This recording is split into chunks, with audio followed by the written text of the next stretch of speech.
Ever watch an anime hero just lose it? Like 1 second they're the saviors of the world and the next they are the danger. Some heroes break under pressure and others embrace darkness like it was waiting for them all along. These are the moments that make you go, wait, did they just switch sides and become the villain? So here are the top 10 anime heroes who snapped and went full villain, plus a little insane. Let's kick things off with Eren, your classic shonen hero, freedom fighter, and protector of his friends. But what if I told you by season 4 he crosses that line? But the main point where everyone started suspecting and questioning his intentions were during the medal ceremony in season 3 where he touches Historia's hand. That very act linked him to royal blood and granted him visions of the past and future tied to his Titan power. It was that moment where he embraced his ruthless side. Eren mass murdered people in the hero turned villain arc is one of the most tragic ones because you see the Idealist die inside the man, replaced by a brutal monster. Next, we got a hero who had great faith in humanity and protected his loved ones. But after losing the star plasma vessel Riko Amani right in front of him, Suguru Geto of Jujutsu Kaisen spiraled into darkness. That moment broke him. Watching non-sorcerers cheer her death and realizing the people he risked everything to protect didn't deserve his mercy and something just snapped inside of him. The idealist inside him died that day, and what rose instead was a man who saw only one solution: wipe out every monkey and end the curse at its root. His faith turned to fury, and the world's brightest sorcerer became its deadliest villain. Geto would have been a great part of the sorcerers, especially if he'd continue fighting along with Gojo. They could have literally reshaped the entire Jujutsu world, but the weight of loss and betrayal pushed him off that path. That's what makes his fall so tragic. He didn't lose his power, he lost his purpose. Now we've got a hero who truly believed in destiny and in the people who stood by him. But that faith didn't last. After losing everything, his body, his dream of a kingdom, and even his best friend Guts, Griffith from Berserk made the darkest choice imaginable. During the horrifying eclipse, he sacrificed his entire band of the Hawk, his own friends, to gain power from the God Hand. That moment turned him from a shining leader into Femto, a cold, inhuman monster. It's one of the most shocking betrayals in anime history, a dream so big it devoured his soul. And coming up next, a hero who literally fought side by side with his best friend to save humanity, only to end up destroying it himself. Yeah, we're talking about Ryo Asuka from Devilman Crybaby. His downfall wasn't your usual villain snap. Turns out, he was actually Satan all along, just living as a human with no memories. But when he finally remembered who he was and saw how humans went full paranoia mode, killing each other out of fear, he completely lost faith in them. He decided they weren't worth saving. Instead, he manipulated his best friend Akira and led the armies of hell to wipe out humanity in one massive apocalyptic war. It's wild. The dude went from best friend to literal end of the world.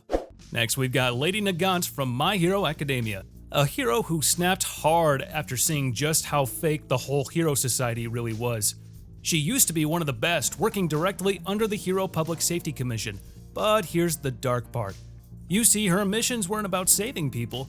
They had her secretly assassinating anyone who threatened the system, even innocent folks who just knew too much. Over time, that broke her. She realized the whole hero world she believed in was built on lies and cover-ups. So one day she just couldn't take it anymore. She turned her gun on the very people she worked for. From there, she became a wanted villain, completely done with the hypocrisy of heroes. And honestly, you can't even blame her. She didn't turn evil for power, she snapped because the truth was too much to carry. This one's gonna hit you right in the feels. We're talking about Obito Uchiha from Naruto, the guy who went from wanting to be a Hokage to nearly wiping out the entire ninja world. He started off as this big-hearted kid on Team Minato, dreaming of peace and unity. But everything changed after that tragic accident with Rin crushed. Literally and emotionally, Obito was saved by Madara and slowly twisted by grief and betrayal. From there, he took on Madara's identity, calling himself Tobi, and started pulling the strings behind almost every major disaster in the series. He manipulated Akatsuki, caused wars, and even faced off against his old sensei. What's wild is that his fall wasn't sudden. It was years of pain and brainwashing boiling over. And when he finally revealed himself as Madara, Yeah, that was the moment the entire fandom collectively lost its mind. And then we've got Light Yagami, the golden boy who went from top student to literal god complex. At first, he just wanted to clean up the world by using the Death Note to punish criminals. Sounds pretty simple, right? But the more he killed, the more he started to play God.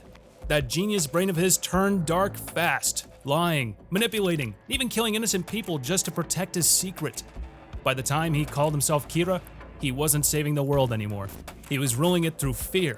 It's that classic case of a hero so obsessed with justice that he became the villain he swore to destroy. Moving on to a smooth criminal on the list? Yeah, you guessed right. Sosuke Aizen, the man with the smoothest betrayal in anime history. He started out as this calm, respectable captain everyone admired. But behind those glasses, pure mastermind energy. Aizen wasn't just strong, he was playing 4D chess while everyone else was still figuring out the rules. He faked his own death, betrayed Soul Society, and turned into a godlike being obsessed with controlling evolution itself.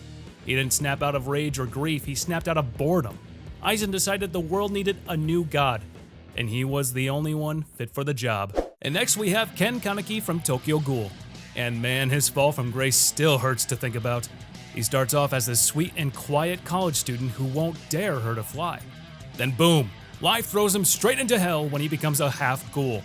At first, he's just trying to survive without losing his humanity, but then all that changes after he gets captured and tortured by Yamori. That's the breaking point. In his mind, Kaneki realizes that being kind in a world full of monsters just gets people killed.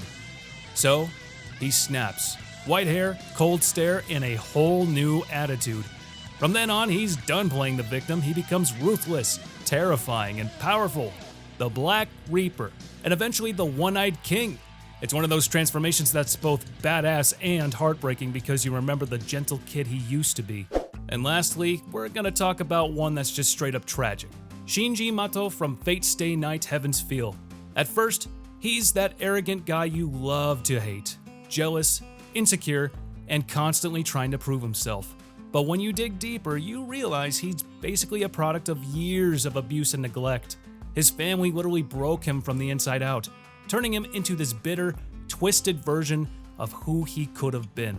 When he finally snaps, it's not out of pure evil, it's desperation. He craves power, control, anything to stop feeling worthless. So when he gets his hands on the corrupt Holy Grail's power, he goes full monster. Quite literally. It's disturbing, yeah, but also sad because deep down, Shinji's not just a villain. He's someone who never stood a chance in the first place. And that's a wrap, guys. Some of the most unforgettable heroes who completely lost it and crossed over to the dark side.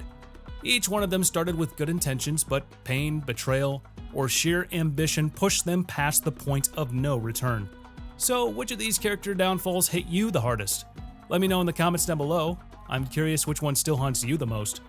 And also, don't forget to subscribe to the channel and press on that bell icon. And set us all to be notified about all our latest new videos. And as for now, I'll catch you later. See you in the next one.